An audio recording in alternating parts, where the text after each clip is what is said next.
Hello everyone. तो इस video में हम लोग सुपरपोजिशन ऑफ वेव चैप्टर का 1 मार्क का और 2 मार्क का इंपॉर्टेंट क्वेश्चन डिस्कस कर लेते हैं जो इस साल 2025 महाराष्ट्र बोर्ड एग्जाम में आ सकता है। तो इसमें जो पहला क्वेश्चन है state principle of superposition of wave, ये 1 मार्क के लिए आपको आ सकता है जो कि ऑलरेडी जुलाई 19 में पूछा गया। ठीक है। जो सेकंड क्वेश्चन है distinguish between free vibration force vibration, ये पिछले साल मार्च 23 में आया है, उसके पहले भी 13 में आ चुका है। तो 2 मार्क्स के लिए आएगा तो 2 पॉइंट आपको लिखना है। ठीक है। सेफ्टी के लिए आप 3 पॉइंट लिख देना। उसके बाद neat level diagram of first 2 modes of stress string between 2 rigid supports, ये 3 मार्क में भी आता है। जब फंडामेंटल फ्रीक्वेंसी का डिराइव करने के लिए क्वेश्चन आता है, और अगर वैसा नहीं आया तो 2 मार्क के लिए क्वेश्चन आता है जिसमें आपको तीनों मोड्स के डायग्राम, कभी कभी दोनों मोड्स के डायग्राम बताना पड़ता है। ठीक है। तो वो मार्च 8 में भी आया, अक्टूबर 15 और अक्टूबर 14 दोनों में आए। तो अगर आप डायग्राम प्रैक्टिस कर लोगे तो आपके 3 मार्क के डेरिवेशन भी, अगर आपने सिर्फ डायग्राम कर लिया तो भी आपको 1.5 मार्क्स मिल जाता है। ठीक है।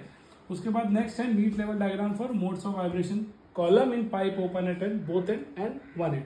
ये क्वेश्चन आप देख सकते हो, बहुत बार आ चुका है, कम से कम 8 से 9 बार आ चुका है। डेरिवेशन में भी यही क्वेश्चन आता है। तो डेरिवेशन में ना जब आता है तो आपको डिराइव करने के लिए हाफ मार्क्स मिलता है और हाफ मार्क आपको मतलब 3 मार्क का क्वेश्चन आता है तो 1.5 मार्क आपको डायग्राम के लिए होता है, 1.5 मार्क को डिराइव करने के लिए होता है। तो इसीलिए क्वेश्चन दोनों तरीके से इंपॉर्टेंट है। इतने सारे सालों में आया है तो समझ लो ये इंपॉर्टेंट क्वेश्चन है ही है। तो 2 मार्क के लिए भी आप कर लोगे तो आपका 3 मार्क या 4 मार्क क्वेश्चन भी हो जाएगा, क्योंकि वहाँ तो आपको डायग्राम बनाना ही पड़ता है। उसी के बाद expression for equation of stationary wave on a stretch string, सिर्फ डेरिवेशन है, नोड्स और एंटी नोड्स, सिर्फ डेरिवेशन। ये इसी साल मार्च 24 में भी आया है, और उसके बाद तो डेरिवेशन भी आ चुका है मार्च 22 में भी, जुलाई 18 और अक्टूबर 8, तब तो 4 मार्क के लिए आया था। लेकिन मार्च 24 में इन्होंने 2 मार्क्स के लिए पूछा, तो 2 मार्क के लिए खाली y = a sin omega t वहां तक करना था। ठीक है।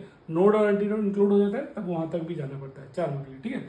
उसके बाद नेक्स्ट है लॉज ऑफ वाइब्रेटिंग स्ट्रिंग, ये आपको प्रैक्टिकल में भी वाइवा आता है, सोनोमीटर 1 सोनोमीटर 2 वहां पर भी आपको आता ही है। तो ये क्वेश्चन आप प्रिपेयर करके रखें। स्टेटमेंट क्या पता आपको 2 कोई भी स्टेटमेंट बोलते बाहर करने, ये राइट करने के लिए। उसी के बाद वाटर हार्मोनिक्स एंड ओवरटोन, ये मार्च 22 में भी आ चुका है, 18 में भी आ चुका है। काइंड ऑफ डिफरेंस बिटवीन भी आ सकता है, नहीं तो आप इसके डेफिनेशन और 1-1 पॉइंट 2-2 पॉइंट और लिख दोगे तो आपको 2-2 मार्क्स मिल जाएगा, 2 मार्क्स मिल जाएगा। उसके बाद डिफाइन स्टेशनरी वेव, 1 मार्क के लिए 1 सेंटेंस में भी आ सकता है। ठीक है। या तो इस वाले क्वेश्चन के साथ आ सकता है डिफाइन स्टेशनरी वेव। उसके बाद है distinguish between stationary wave progressive wave. Progressive wave तो आपके टेक्स्ट बैक का ही क्वेश्चन है, तो दोनों के बीच का डिफरेंस बिटवीन 2-2 पॉइंट आप पढ़ के रखो, मैं तो बताऊँ 4-4 पॉइंट आप पढ़ के रखो। ठीक है। तो आपका हो जाएगा। तो ये पॉसिबल क्वेश्चन है 2 और 1 मार्क के लिए। इसमें से न्यूमेरिकल भी आए हैं, तो वो न्यूमेरिकल का जब मैं वीडियो बनाऊंगा तो मैं कवर कर लूंगा, आपको न्यूमेरिकल सारे सिखा दूंगा जो बोर्ड में पॉसिबल आ सकते हैं। ठीक है। तो ये आपका पॉसिबल क्वेश्चन है। ठीक है। होप ये वीडियो समझ में आएगा। Thank you.